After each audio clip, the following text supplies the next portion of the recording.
Y estamos con Guillermo Pacheco, analista internacional desde Washington. Vamos a hablar sobre el avivamiento que ha surgido en la Universidad de Asbury y cómo continúa hasta el día de hoy. Buenos días, Guillermo, ¿cómo estás? Buenos días, Francisca, gusto saludarte. Saludos desde Washington, D.C. Muchas gracias, qué gusto tenerlo aquí en el Matinal TNE contigo y sobre todo poder conversar de este importante avivamiento en la Universidad de Asbury y también cómo ha trascendido o cómo se ha irradiado hacia otros lados, que es un poco el propósito de Dios y el propósito de estos avivamientos.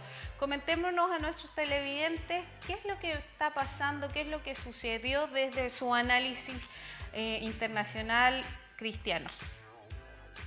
Mira, Francisca, es importante que nosotros podamos entender lo que pasó en Asbury. Asbury es una universidad, una pequeña universidad en Wilmore, un pequeño pueblo Wilmore en Kentucky, en el estado de Kentucky. Y creo que lo que ha revelado es que Dios está trabajando siempre, aunque se nos olvide muchas veces.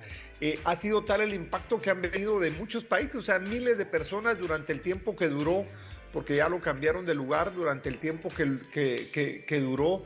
Y es importante que nosotros podamos también entender que no importa el momento en el que esté la sociedad, uno puede creer que por el estado en el que está la sociedad uno no puede ver estos avivamientos, pero Dios está en todas partes, pero hay temporadas entre las que se encuentra con un grupo de personas que le buscan, que oran, que ayunan, y que pueden comenzar un avivamiento y la gente no quiere irse, que fue lo que pasó en esta pequeña capilla de la Universidad de Asbury y que fue lo que empieza a llamarse un avivamiento.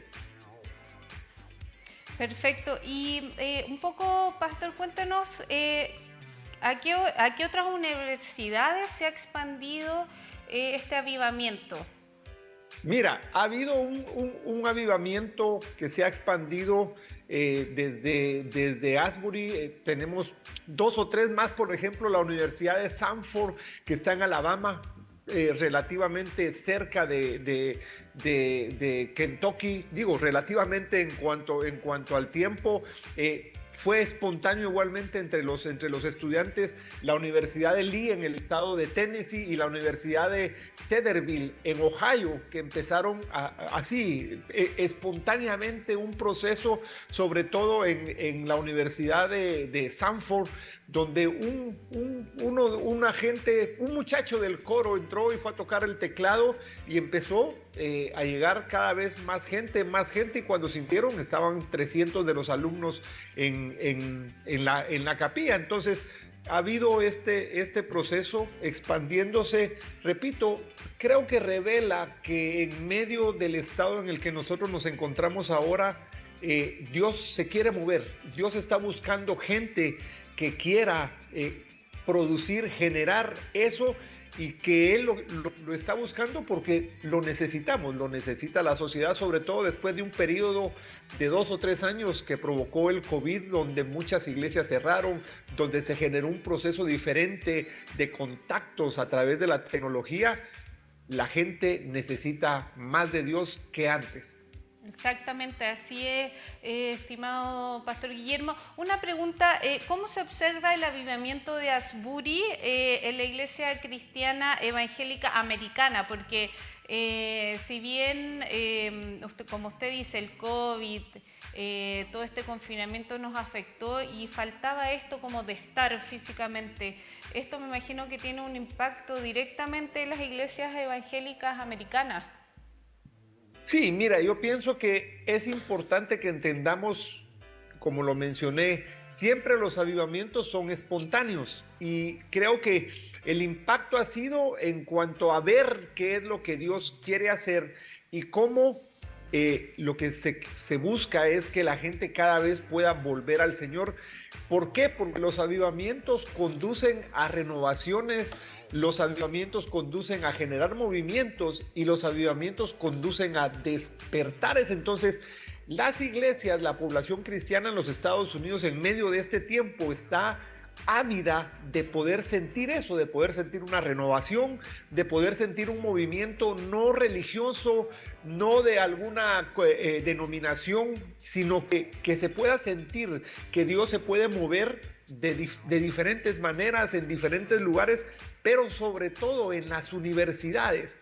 Este tiempo en donde vemos movimientos que hablan de diversos temas que van en contra de la palabra de Dios, es sobre todo en las universidades, en las escuelas. Entonces, que este movimiento se haya generado en una universidad, por muy pequeña como Asbury, lo que está revelando es exactamente eso, cómo en Estados Unidos siempre estos grandes despertares ha sido en pequeños lugares, no en grandes. Entonces, aquí en Estados Unidos está muy, muy a la expectativa, porque sabemos que Dios se mueve siempre, pero en medio de este proceso había quedado como en stand-by, dijéramos así, como estancado, como si algunos pudieran pensar eso, pero no es que él haya perdido el control. En Estados Unidos, por el COVID, se cerraron el 44% de iglesias. Y del 100% que quedaron, hay muchos pastores que quisieran, en un gran porcentaje, que quisieran dejar eso. Y creo que este despertar es un llamado de atención a todos aquellos que creemos que Dios siempre está en control de las cosas, máxime en estos tiempos. Sí, sabemos que este avivamiento, sobre todo que comienza en esta universidad, no es casualidad, porque nada es casualidad cuando está en las manos de Dios. Evidentemente hay un propósito marcado para Estados Unidos, y comenzar a partir de esta universidad. Referente a eso mismo, ¿cómo va a impactar este avivamiento en Estados Unidos, específicamente en las universidades, que también va a ir irradiando con respecto a la evolución del avivamiento que se espera también que suceda?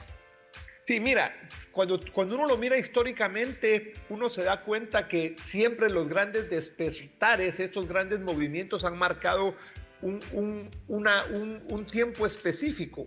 El primer gran avivamiento que se tiene memoria aquí en los Estados Unidos es más o menos entre 1930 y 1960, cuando aún era un movimiento de colonia. Todavía Estados Unidos no se había independizado de Gran Bretaña, y fue un movimiento donde se empieza a generar el cristianismo evangélico que se conoce en los Estados Unidos. Una segunda ola de este gran despertar se genera más o menos después de la independencia de los Estados Unidos en 1776, donde lo que provoca son una serie de reformas sociales a partir de esos movimientos.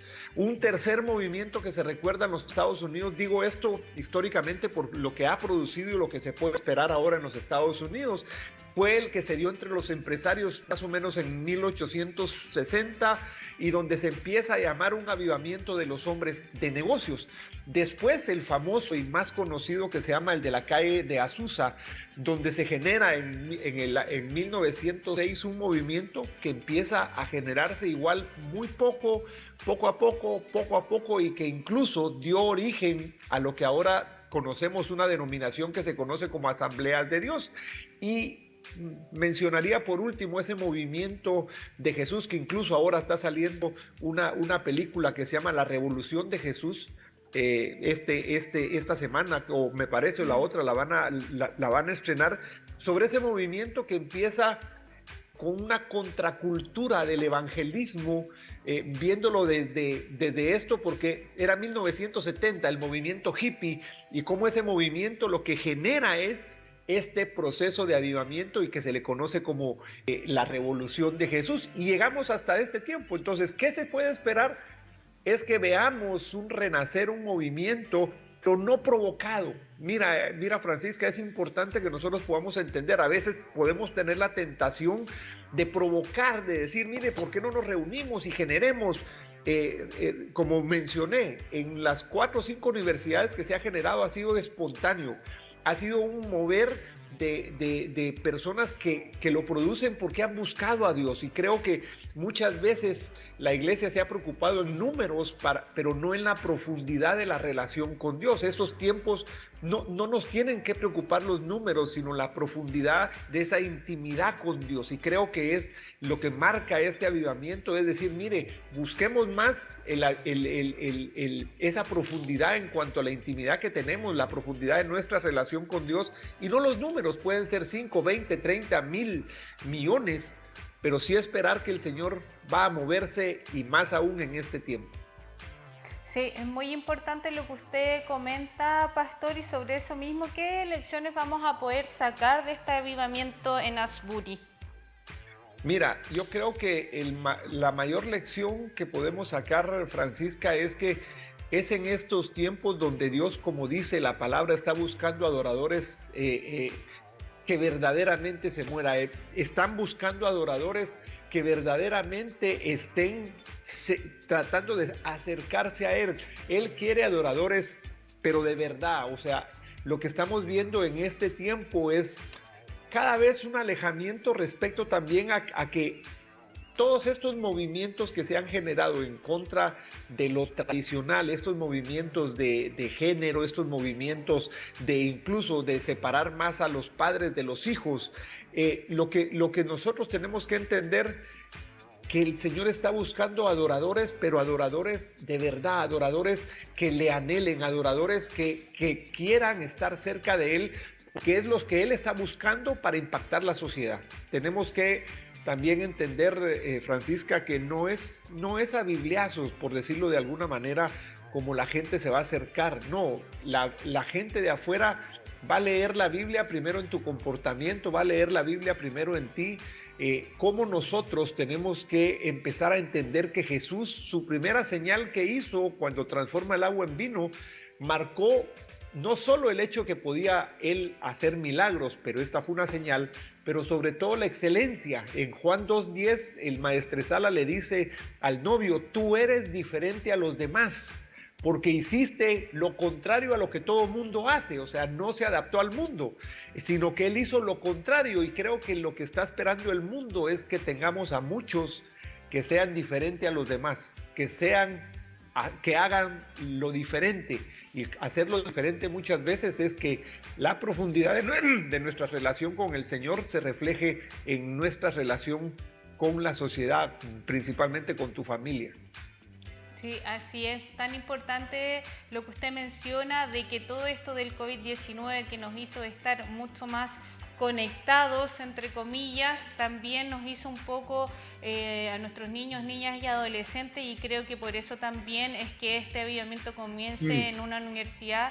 Es que también el propósito del enemigo siempre es separar a sus hijos de sus padres, porque sabe que en nuestra generación o en nuestro linaje siempre hay propósito divino. Entonces, evidentemente, creo que esto no es coincidencia. Creo que Dios tiene planes de bien para estos jóvenes y sus familias, y poder hacerlos reencontrarse también con Él de esta manera va a generar un impacto no solo a nivel de Estados Unidos, que también como país, como nación es muy relevante. Ahí también hay un entre líneas que tenemos que analizar, que es que ¿por qué Estados Unidos? También sabemos el tema político, social que vive Estados Unidos con respecto a estos temas. Entonces sabemos que no es casualidad. No sé si ahí usted nos puede hacer como su apreciación o comentario. Sí, fíjate que yo lo pondría aún más en la geopolítica del movimiento. Digo, hay que entender que este movimiento tiene una geopolítica también. ¿Por qué una geopolítica? Porque hubo mucha gente de fuera de los Estados Unidos, no solo que vino, miles de gente, por eso ellos tuvieron que cerrar la capilla normal para pasarlo a otro lugar. Vino gente de muchos lugares, hubo ojos de muchos países fuera de los Estados Unidos. Entonces hay una geopolítica que el Señor se mueve en medio de eso para poder cambiar esas lógicas en las que nosotros nos tenemos que mover, entendiendo, como tú muy bien lo dijiste, que el enemigo se mueve para matar, robar y destruir. O sea, el enemigo viene para matar, robar y destruir. Él quiere destruir la familia. Él quiere destruir la familia. Él te quiere robar la paz que solo la puedes encontrar en la familia.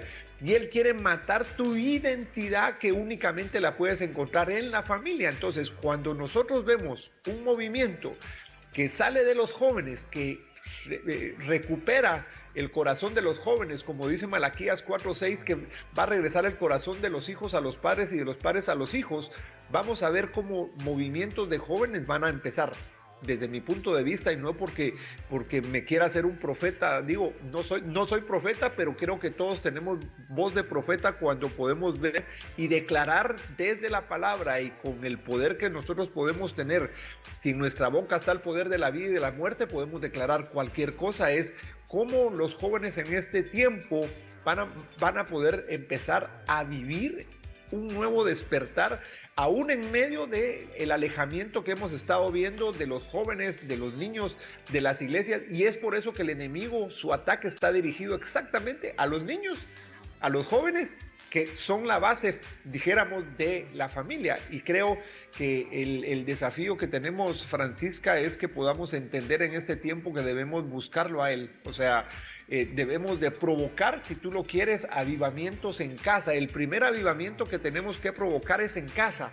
Si tú estás segura que vas a poder provocar en tu casa un avivamiento, ese avivamiento se puede generar afuera, pero si queremos solo provocar un avivamiento en la iglesia, sin antes provocarlo en casa, el de la iglesia como que no va a tener un mayor fundamento. Entonces, una enseñanza de Asbury es: no esperes que haya un avivamiento en una universidad o en una iglesia.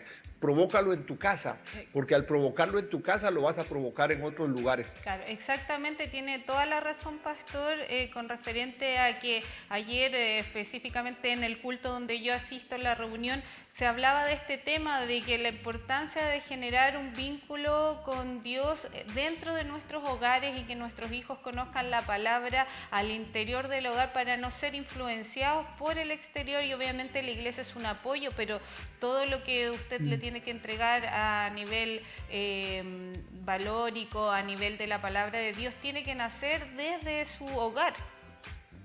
Exacto, exacto. Y es el ataque que tenemos del enemigo. Si nosotros nos abandonamos el altar, mira, nosotros tenemos que provocar que podamos tener lugares como Sión. O sea, se habla mucho, hay muchas profecías acerca de lo que Dios hará a partir de la segunda venida, pero en Sión. Pero mira, ayer justo en la noche con un amigo en un programa que tenemos entre amigos hablando de Dios, hablábamos de cómo generar esas características que tiene Sión, pero dentro de la casa. ¿Por qué? Porque si Sión es un lugar donde el trono de Dios está establecido, establece ese trono en tu casa. Si Sión es un lugar donde Dios llama a su habitación, llámalo a la habitación en tu hogar. Y si Sión es un lugar desde donde Dios envía salvación, protección y fortaleza, que sea tu casa desde donde se envíe la salvación, la protección y la fortaleza, gozo, regocijo. Entonces, si es desde casa donde podemos generar esos movimientos, creyendo que podemos ser un Sión desde el hogar, oiga, la cosa va a ser poderosa, como tú muy bien lo dices. Tenemos que proteger a nuestros hijos, tenemos que declararles a nuestros hijos, pero tenemos que hacerlo nosotros en casa para que ellos puedan ver ese modelo, ese ejemplo y escuchen de nosotros esas palabras que los hagan a ellos estar sostenidos desde la palabra de Dios. No, y el impacto que genera esto en nuestros niños, niñas y adolescentes. Hay tanta diferencia cuando los niños desde pequeños están siendo instruidos a través de la palabra de Dios o del culto dominical, a través de sus casas o iglesias, que van a tener una adolescencia mucho menos conflictiva, donde el enemigo ahí sí que se mete con todo y es súper difícil, pastor. Así que agradecemos lo que usted nos comenta, este análisis, y esperamos poder ver el avance positivo de este avivamiento en Asbury. Le quiero agradecer su análisis internacional desde Washington. Creo que ¿está usted o no? ¿Dónde está? Washington, sí, Washington DC, en la capital de los Estados Unidos. Sí, muy ahí agradecidos estamos de que se haya podido conectar y de su relevante análisis. Esperamos poder tenerlos próximamente a través de las pantallas de TNE TV y sobre todo del matinal TNE Contigo, el matinal que te bendice. Gracias a ti, Francisca. Siempre es un privilegio poder estar y compartir con ustedes en análisis como el de hoy o en análisis internacionales que hemos hecho en otro tiempo. Que el Señor los bendiga a todos. Igualmente, bendiciones.